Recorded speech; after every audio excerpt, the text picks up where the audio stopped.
ഇത്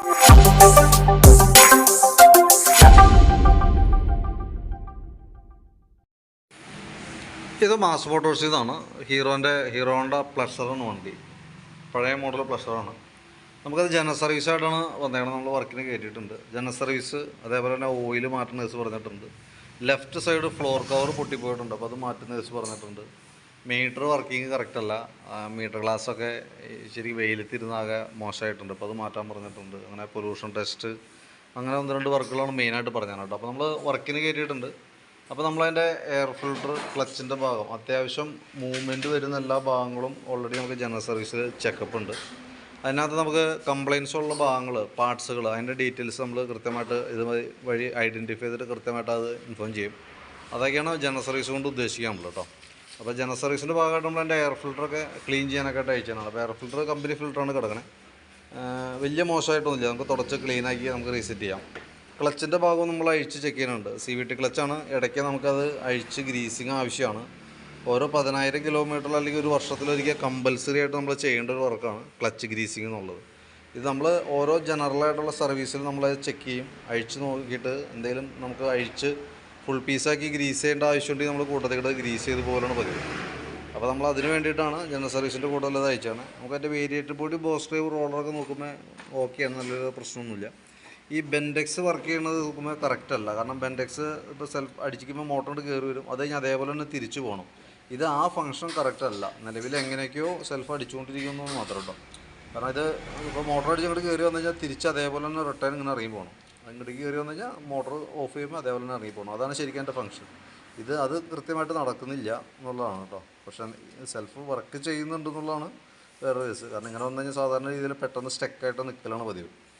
അപ്പോൾ ഈ ബെൻഡെക്സ് കൈയോടെ മാറ്റിയിടാണെന്നുണ്ടെങ്കിൽ നാളെ ഇനിയിപ്പോൾ നമ്മളിപ്പോൾ അഴിച്ചിട്ട് റീസെറ്റ് ചെയ്യുമ്പോൾ ഉറപ്പായിട്ട് അത് കംപ്ലയിൻറ്റ് കാണിക്കും കേട്ടോ, അത് മാറ്റിയിട്ടില്ലെങ്കിൽ. പിന്നെയെന്ന് പറഞ്ഞാൽ നമുക്ക് അതിൻ്റെ ക്ലച്ച് ഷൂവിൻ്റെ ഭാഗം നമ്മൾ അഴിച്ച് ചെക്ക് ചെയ്യുന്നുണ്ട്. ക്ലച്ച് ഷൂ ഇവിടെ ആക്സോ ബ്ലേഡൊക്കെ വെച്ച് കട്ട് ചെയ്തൊക്കെ ഇട്ടിട്ടുണ്ട്. അത് നിലവിൽ അങ്ങനെ ചെയ്യേണ്ട ആവശ്യമൊന്നുമില്ല, നമുക്കത് അഴിച്ച് ക്ലീൻ ചെയ്താൽ മതി. ശരിക്കും ഇടയ്ക്ക് അത് പൊടിയൊക്കെ വരുന്ന സമയത്ത് ഗ്രിപ്പ് കിട്ടാത്ത കണ്ടീഷൻ വരും. ഇപ്പോൾ ആ കട്ട് ചെയ്തേക്കണ ഭാഗം, ആ വര ഇതിമേക്കും ക്ലച്ച് ഔട്ടർ മേക്കും ആയിട്ടുണ്ട്. ശരിക്കും വേറെ ഒന്നും ചെയ്യാനില്ല, വാട്ടർ പേപ്പറൊക്കെ ഇട്ട് പിടിച്ചൊന്ന് ക്ലീനാക്കി റീസെറ്റ് ചെയ്യാം. നിലവിൽ അങ്ങനെ കട്ട് ചെയ്യണത് കൊണ്ടൊന്നും പ്രത്യേകിച്ച് ഗുണമില്ല. ഇതിപ്പോൾ പുറമേ ഏതെങ്കിലും വർക്ക്ഷോപ്പുകളിൽ ചെയ്തേക്കണതാണ് എന്തെങ്കിലും. പിന്നെ നമ്മളതിൻ്റെ ക്ലച്ച് യൂണിറ്റ് ഫുള്ളായിട്ട് അഴിച്ച് നമ്മൾ ഗ്രീസ് ചെയ്യുന്നുണ്ട്. അതിൻ്റെ ഈ പിന്നുകൾക്ക് ചെറിയൊരു തേയ്മാനം തുടങ്ങിയിട്ടുണ്ട്, അതൊന്ന് ചേഞ്ച് ചെയ്തിട്ടേക്കാം കേട്ടോ. പിന്നെ അതേപോലെ തന്നെ ബാക്കിലത്തെ ബ്രേക്ക് ലൈനർ നമ്മൾ അഴിച്ച് ക്ലീൻ ചെയ്യുന്നുണ്ട്. കമ്പനി ഹീറോൻ്റെ ഒറിജിനൽ ലൈനർ തന്നെയാണ്, പക്ഷേ ഇത് നമുക്ക് വരുന്നത് ഈ സ്പോക്ക് ടൈപ്പ് വീലുകൾക്ക്, പഴയ മോഡൽ പാഷൻ, സ്പ്ലെൻഡർ മോഡൽ വണ്ടികൾക്ക് യൂസ് ചെയ്യുന്ന ലൈനറാണ് ഇതുമ്പോൾ കിടക്കുന്നത്. ഇതുമ്പോൾ ശരിക്കും പറഞ്ഞാൽ ടോട്ടലി ഡിഫറെൻ്റാണ്. സ്കൂട്ടർ മോഡലിൻ്റെ ലൈനർ വ്യത്യാസമുണ്ട്. അലോയ് വീലിന് വന്ന മോഡൽ വേണം നമുക്കിതുമ്പോൾ യൂസ് ചെയ്യാനായിട്ട്.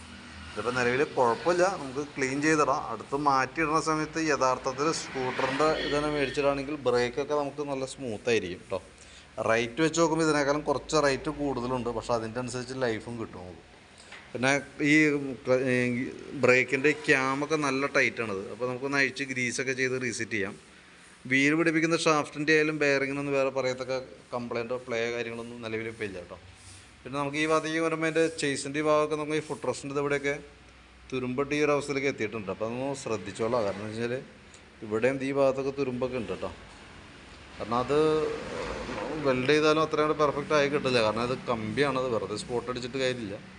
ഒന്ന് ശ്രദ്ധിച്ചാൽ മതി. ഇത് ചവിട്ടി കയറുമ്പോഴൊക്കെ ഒന്ന് നോക്കാം. പിന്നെ നമുക്ക് അതിൻ്റെ ചോക്കിൻ്റെ കേബിൾ നമ്മൾ ചെക്ക് ചെയ്യുന്ന സമയത്ത് ചോക്ക് കംപ്ലൈൻ്റ് ആണ്. കാരണം ഞാൻ ഇവിടെ നോക്കുമ്പോൾ ഇങ്ങനെ വലിച്ചു കഴിഞ്ഞാൽ പിന്നെ നമ്മൾ ഓഫ് ചെയ്ത് കഴിഞ്ഞാലും ഇവിടെ ചോക്ക് വർക്കാവുന്നില്ല. കാരണം ഇങ്ങോട്ടേക്ക് വലിഞ്ഞു കഴിഞ്ഞാൽ ഇങ്ങനെ തന്നെ ഇരിക്കുള്ളൂ. അതിൻ്റെ കാരണം എന്താ വെച്ചാൽ ചോക്ക് കേബിളിൻ്റെ ഈ ബാക്കിലത്തെ പീസ് കൂടെ നിന്ന് പൊട്ടിപ്പോയേക്കാം, ഇങ്ങനെ വിട്ടു വന്നേക്കാം. അപ്പോൾ അതുകൊണ്ട് തന്നെ നമ്മൾ ഓൾറെഡി വലിക്കുമ്പോൾ അങ്ങോട്ടേക്ക് വലിക്കും, തിരിച്ചു പോകുന്ന സമയത്ത് കേബിൾ മൊത്തത്തിൽ ഇങ്ങോട്ട് കയറിപ്പോരും, തിരിച്ചവിടെ ഇറങ്ങിപ്പോവില്ല. അപ്പോൾ അതൊന്ന് കേബിൾ മാറ്റിയിടാം, അതാണ് കുറച്ചുകൂടി നല്ലത്. കാരണം എന്ന് വെച്ചാൽ അതല്ലെങ്കിൽ വെറുതെ നമ്മൾ പെട്രോൾ അടിച്ച് നമുക്ക് ശരിക്കും പറഞ്ഞാൽ വെറുതെ പെട്രോൾ കത്തി പോയിക്കൊണ്ടിരിക്കും.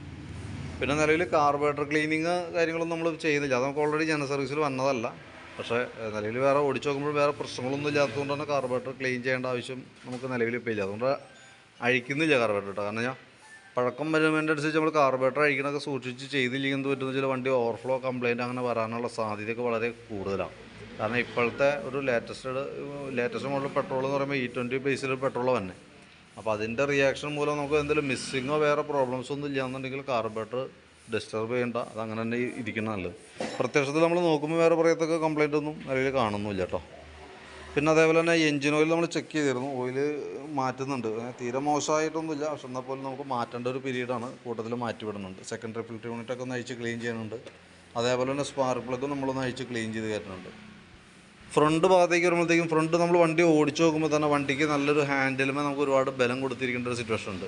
ഒരു പാളിച്ച കാണിക്കുന്നുണ്ട് വണ്ടി. അത് നമുക്ക് രണ്ട് കാരണങ്ങളാണ്. ഒന്ന്, നമുക്ക് ഫ്രണ്ട് ഈ വീലിൻ്റെ ബെയറിങ്ങിന് ചെറിയൊരു പ്ലേ കാണിച്ചു തുടങ്ങിയിട്ടുണ്ട്. അതേപോലെ തന്നെ ഇവിടെ വരുന്ന ലിങ്കിൻ്റെ ബുഷുകൾ, ലിങ്കിൻ്റെ ബുഷ് എന്ന് പറയുമ്പോൾ ഈ ബുഷൊക്കെ ശരിക്കും പോയേക്കാണ്. അത് ഇത്രയും പ്ലേയാണ് അതിനകത്ത് കാണിക്കുക. ഈ ഷെയ്ക്ക് നമ്മൾ വണ്ടി ഓടിക്കുമ്പോൾ വീലുമേയും കൃത്യമായിട്ട് കാണിക്കും. അപ്പോൾ അതിൻ്റെ ഒരു പാളിച്ച മെയിനായിട്ടുണ്ട്. അത് മാത്രമല്ല, ഈ രണ്ട് ബുഷും നമ്മൾ അതിൻ്റെ ഉള്ളിലത്തെ കോളറും അതിൻ്റെ ഫുൾ സെറ്റായിട്ട് മാറ്റിയാലാണ് അത് ക്ലിയർ ആവുള്ളൂ. കോളറും പിച്ചള ബുഷും കൂടിയാണ് വന്നത് അതിൻ്റെ ഉള്ളിൽ കേട്ടോ. അപ്പോൾ അത് രണ്ട് ഏകദേശം നമുക്കൊരു 500 രൂപ 550 രൂപ അതിന് മാത്രമേ കോസ്റ്റ് വരും. കാരണം അത് മാറ്റിയിട്ടില്ല എന്നുണ്ടെങ്കിൽ അതുമായി ബന്ധപ്പെട്ട് വീണ്ടും ടയർ വെട്ടിത്തയിലും കാര്യങ്ങളൊക്കെ വരാനായിട്ടുള്ള സാധ്യത വളരെ കൂടുതലാണ്.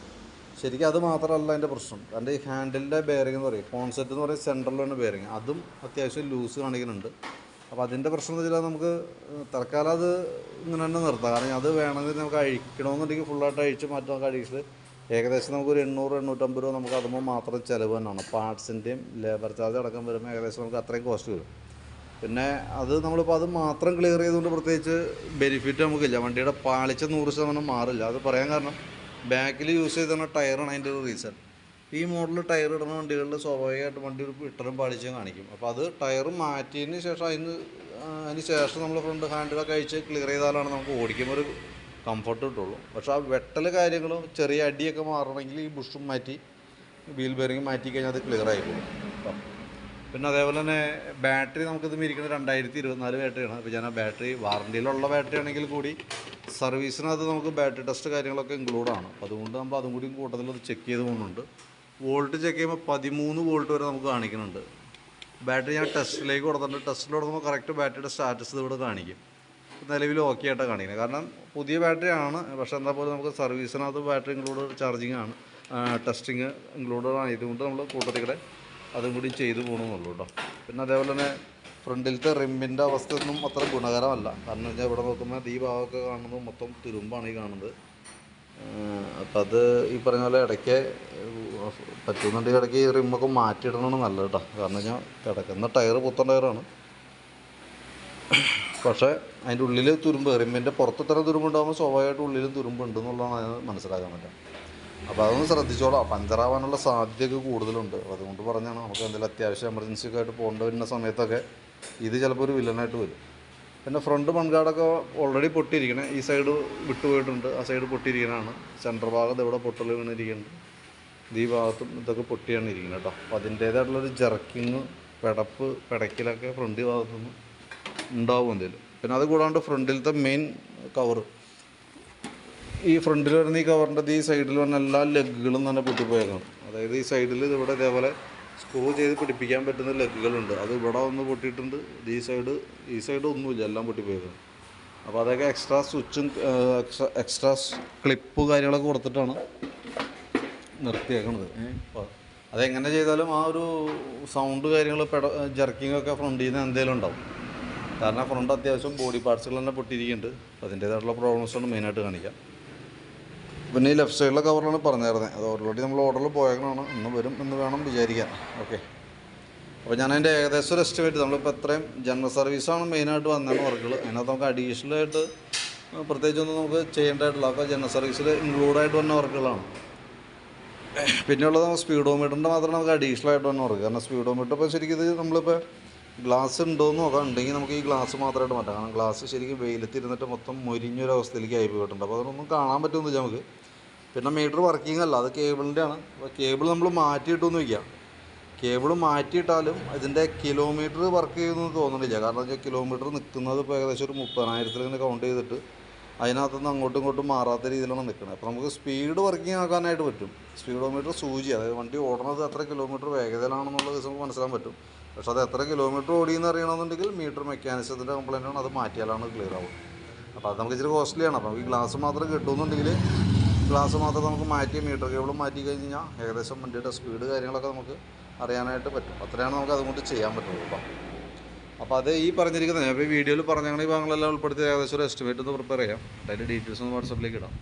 അപ്പോൾ ഈ മീറ്ററിൻ്റെ കേസ് വരുന്നത് അഡീഷണൽ നമുക്ക് ലേബർ വന്ന വർക്കാണ്. കാരണം മീറ്റർ കഴിക്കണം, കേബിൾ കാര്യങ്ങളൊക്കെ മാറ്റി വരുമ്പോൾ അതിന് അഡീഷണൽ എക്സ്ട്രാ വർക്കാണ് അത് കേട്ടോ. അപ്പോൾ അതടക്കമുള്ള എസ്റ്റിമേറ്റ് നോക്കിയിട്ട് അതിൻ്റെ ഡീറ്റെയിൽസ് വാട്സപ്പിലേക്ക് ഇട്ടേക്കാം. അതിനകത്ത് ലെഫ്റ്റ് സൈഡ് കവറിൻ്റെ അതിനകത്ത് ഉൾപ്പെടുത്തുന്നില്ല. അതായത് നമുക്ക് ഐറ്റം എത്രയാണോ അതിൻ്റെ എമൗണ്ടാണ് നമുക്ക് വരാം കേട്ടോ. അത് ഐറ്റം നമ്മുടെ കയ്യിൽ വന്നിട്ടില്ല, വന്ന് കിട്ടിയാലാണ് നമുക്കതനുസരിച്ച് ചെയ്യാനായിട്ട് പറ്റുള്ളൂ. അപ്പോൾ ഞാൻ എൻ്റെ ബാക്കിയത്തെ ഡീറ്റെയിൽസ് എസ്റ്റിമേറ്റിൽ ഇട്ടേക്കാം. അപ്പോൾ ഒന്ന് വീഡിയോ ഒന്ന് കണ്ടിട്ടൊന്ന് റിപ്ലൈ ഇടാം. അപ്പോൾ മാക്സിമം അതനുസരിച്ച് നമുക്ക് വർക്ക് കംപ്ലീറ്റ് ചെയ്യാം.